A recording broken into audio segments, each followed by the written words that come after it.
ایवान सदर में बजट समेत अहम कौमी उमूर पर बड़ी बैठक। सदर आसिफ जरदारी, वजीर आजम शहबाज शरीफ, नायब वजीर आजम, वफाकी वज़रा बिलावल भुट्टो, वजीर आला सिंध समेत पीपी रहनुमा शरीक हुए। कौमी सलामती, दाखिली और इलाकाई सूरत हाल पर तबादला ख्याल। मईशत और आइंदा माली साल के बजट से मुतालिक उमूर पर गुफ्तगू। सदर मुमलिकत का बजट में अवामी फलाह को तरजीह देने पर जोर। जराए का कहना है पीपल्स पार्टी ने बजट मंजूर कराने के लिए ग्रीन सिग्नल दे दिया। हुकूमत ने पीपी की बेशतर बजट तजावीज़ से इत्तफाक कर लिया। बाज़ काबिल अमल निकात पर तकनीकी कमेटियां मुशावरत जारी रखेंगी। कस्टम्स ड्यूटी की मद में सूबों के 978 अरब रुपए विफाक को देने की तजवीज़ पर भी बात हुई। कस्टम्स ड्यूटी में सूबे की रकम विफाक को देने का तरीक़ेकार तकनीकी कमेटी तय करेगी। ये रकम NFC का हिस्सा नहीं होगी। कस्टम्स महसूलात विफाक को बराह रास्त देने के लिए आईनी तरमीम या ऑर्डिनेंस से मदद दी जाएगी। बजट 10 के बजाय 12 जून को पेश किए जाने का इम्कान। कौमी इक्तिसादी कौंसिल का इजलास 10 जून को होगा।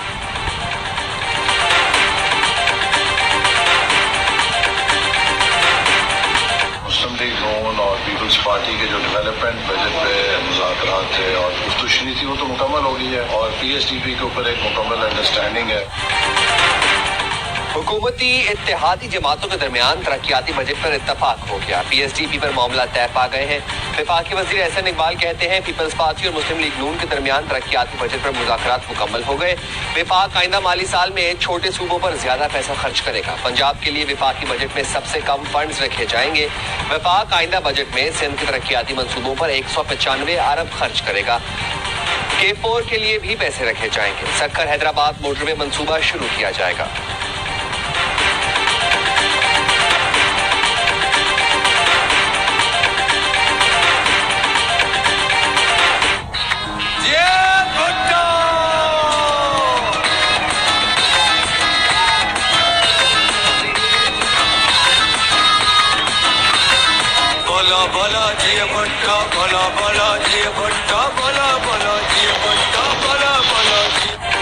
पीपल्स पार्टी और नून लीग का गिलगित बल्तिस्तान में मिलकर हुकूमत बनाने का फैसला।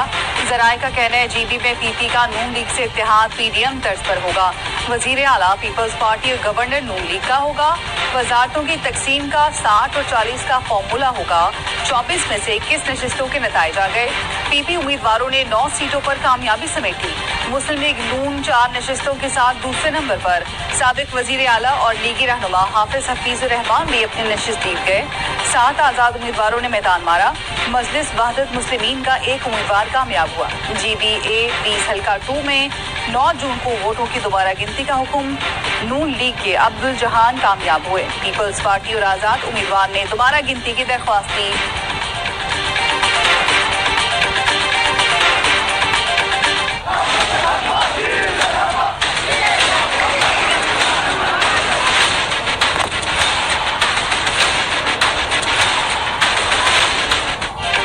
वज़ीर आज़म की GB इलेक्शन में कामयाबी पर PP क़यादत को मुबारकबाद। ऐवान सदर इजलास में मुस्कुराते हुए कहा नौजवान बिलावल ने हमसे बेहतर इंतखाबी मुहिम चलाई।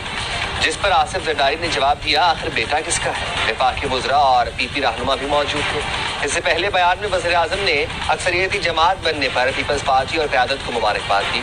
भरपूर मुकाबला करने पर लीगी उम्मीदवारों को भी सराहा। शफाफ और गैर जानिबदार इलेक्शन यकीनी बनाने पर इलेक्शन कमीशन की सताइश।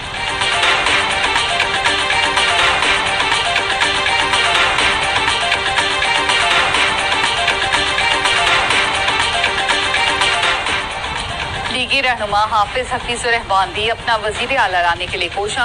कहते हैं पीपल्स पार्टी ने कबल इस वक्त शोर शराबा किया।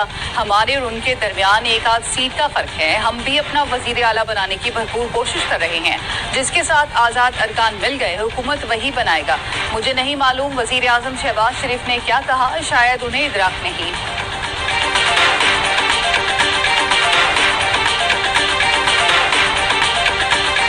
For decades, terrorism has been a major problem in Afghanistan. Afghanistan has a history of being a safe haven for terrorist groups, including those used as proxies by our adversaries to target Pakistan and other countries. Afghan سرزمین اب بھی دہشت گرد تنظیموں کی محفوظ پناہ گاہ ہے. طالبان حکومت پاکستان کے سیکیورٹی خدشات کو مسلسل نظر انداز کر رہی ہے.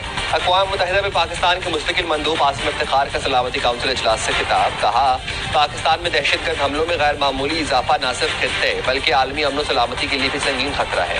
افغانستان میں دہشت گردوں کو حاصل آزادی کے باعث پاکستان سب سے زیادہ متاثر ہوا ہے اور متعدد حملوں میں افغان شہریوں کے ملوث ہونے کے شواہد بھی موجود ہیں. افغانستان سے جنم لینے والی دہشت گردی کے نتیجے میں 1200 سے زائد پاکستانی شہید ہو چکے ہیں.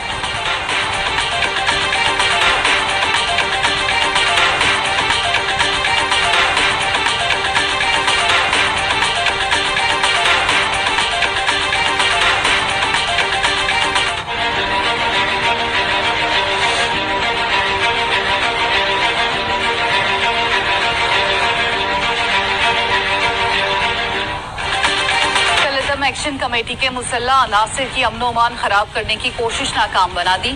سی ایم ایچ راولا کوٹ کا محاصرہ ختم کرا دیا گیا. اسپتال مکمل طور پر کلیئر ہے.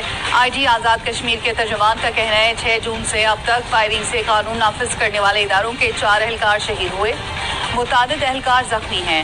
آزاد کشمیر کے دارالحکومت مظفر آباد سمیت راولا کوٹ اور دیگر علاقوں میں معمولات زندگی رواں دواں. تعلیمی، کاروباری، سماجی سرگرمیاں معمول کے مطابق جاری. پاکستان اور آزاد کشمیر کو ملانے والا کوہالہ پل ٹریفک کے لیے مکمل بحال. آزاد کشمیر کے عوام نے نام نہاد احتجاجی کال کو مسترد کر دیا.